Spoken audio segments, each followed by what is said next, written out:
Well student, previous tutorial में कल हम लोग ने पढ़ा पॉइंटर फंक्शंस के बारे में। हम लोग ने देखा कैसे काम करता है, इसको हम लोग ने समझा। आज हम लोग पढ़ते हैं एक ऐसा टॉपिक जो फंक्शंस में भी है और पॉइंटर का भी इस्तेमाल करना पड़ जाता है। तो फंक्शंस में अगर हम लोग उसको पढ़ेंगे तो पॉइंटर का हम लोग नहीं समझ पाएंगे, और पॉइंटर का हम लोग देखते फिर लगेगा कि प्रीवियस चैप्टर को पढ़ रहे हैं। तो यहाँ पर हम लोग जो इस्तेमाल करेंगे उसका नाम है functions calling method. Functions calling method basically is a two type. Number one is a call by value method, or number two is a call by reference method. तो आज जो हम लोग पढ़ते हैं इस ट्यूटोरियल के माध्यम से, आज हम लोग देखते हैं बच्चों कॉल बाय वैल्यू। अब कॉल बाय वैल्यू मेथड में क्या होता है कि जब हम लोग पैरामीटर को फंक्शंस के अंदर पास करते हैं उस समय चेंज होता है, और जैसे बाहर निकलता है अपना पूर्ण अवस्था को गेन कर लेते हैं। इस मेथड को हम लोग क्या कहते हैं? कॉल बाय वैल्यू मेथड कहते हैं। जैसे फॉर एग्जांपल के लिए लोग देखते हैं कि हमारे हाथ में एक इलास्टिक का रॉड है या पेन है, ये अभी सीधा है, लेकिन जैसे हम फोर्स लगाए बच्चों ये क्या हो गया? टेढ़ा हो गया। अब हम छोड़ दिए तो क्या हो गया? अपना एक पूर्ण अवस्था को गेन कर लिया कि नहीं कर लिया? And this is the example of call by value method. ये कॉल बाय वैल्यू मेथड का एग्जाम्पल है। यानी हम लोग इसमें क्या देखें कि जब हम लोग फोर्स लगाते हैं तब इसका वैल्यू चेंज होता है, और जैसे हम छोड़ देते हैं अपने पूर्ण अवस्था को ये गेन कर लेता है। और इस मेथड को हम लोग क्या कहते हैं? कॉल बाय वैल्यू मेथड कहते हैं। तो चलो हम लोग आज यहाँ पर देखते हैं कैसे काम करता है, इसके मैकेनिज्म को हम लोग समझते हैं। तो हम लोग यहाँ पर वॉइड दिस नाम का एक फंक्शन हम लोग बनाए, इन और कॉमा इन। याद करो वो फंक्शन पढ़े थे, तो इसको हम लोग प्रोटो टाइप कहते हैं।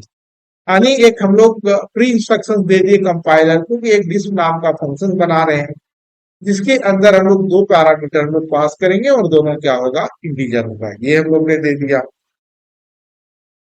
अब यहाँ पर चलो हम लोग इंट और ए और बी ले लेते हैं। यहाँ पर देखते हैं enter the value of A and B. Enter the value of A and B. scanf %d at a comma address of B. जो हम लोग ने ले लिया। तो इसमें हम लोग क्या देखे? कॉल बाय वैल्यू में हम लोग तीन अवस्था देखे थे, एक पहले, इनसाइड और आफ्टर। तो अब हम लोग यहाँ पर ले लिए। अब हम लोग लिखते हैं यहाँ पर value of A before function. Functions के पहले हम लोग यहाँ पर देखते हैं वैल्यू ऑफ ए क्या है, इसको हम लोग समझते हैं।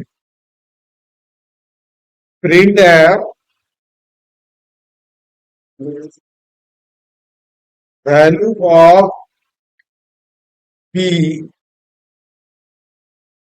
Before function. हम लोग यहाँ पर बी का वैल्यू ले लिए। फिर बच्चों हम लोग यहाँ डिस फंक्शन को कॉल कर ली, A and B. This is called as a function I. Functions call कर print F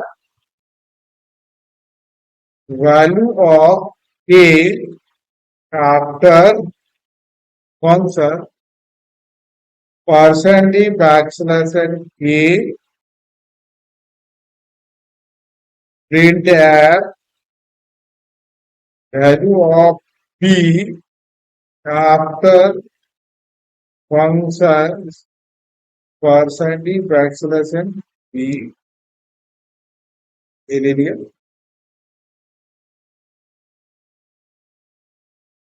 void is int a comma int b। अब फंक्शन को डिफाइन कर रहे हैं बच्चों हम लोग। तो अब यहाँ पर हम लोग लिखते हैं a equal to a plus 10, b equal to 3 plus 10। Print है value of A inside function. अब हम लोग फंक्शंस के अंदर में देख रहे हैं बच्चों। अभी यहाँ पर ये है grade F value of B inside function. अब यहाँ पर हम लोग ले लिए। अब चलो इसको हम लोग रन कराते हैं। तो मान लो ये हम लोग ने लिया, तो value of A before function is 6 and value of B before function is 4। Value of A inside function is 16 and value of B inside function is 14। Value of A after function that is called as 16 and value of B after function 6 and 4। तो ये अपना क्या देखे इस function में हम लोग पूर्ण अवस्था को ज्ञान कर लिया। जब हम लोग इनसाइड फंक्शन है तब उसका वैल्यू में चेंजिंग हो रहा है, और जैसे हम लोग बाहर निकल रहे हैं अपना पूर्ण अवस्था में बच्चों हम लोग गेन कर ले रहे हैं। कर रहे हैं कि नहीं कर रहे हैं? यानी जो चेंजिंग हो रहा है ए और बी के वैल्यू में 10 हम लोग जोड़ रहे हैं, ये टेम्पररी चेंजिंग हो रहा है, ये परमानेंट चेंजिंग नहीं हो रहा है। तो जिस तरह हम लोग ने पेन का एग्जाम्पल में देखा था कि अगर हम लोग फोर्स लगा रहे हैं बैन कर रहा है, ये टेम्पररी बैन हो रहा है, परमानेंटली बैन नहीं हो रहा है, मुड़ नहीं रहा है। तो इस मेथड को हम लोग क्या कहते हैं? कॉल बाय वैल्यू मेथड कहते हैं। तो ये हम लोग ने समझा यहाँ पर। और अधिक जानकारी के लिए हमारे सेंटर को विजिट करो, हमारे चैनल को सब्सक्राइब करो, वीडियो को लाइक करो।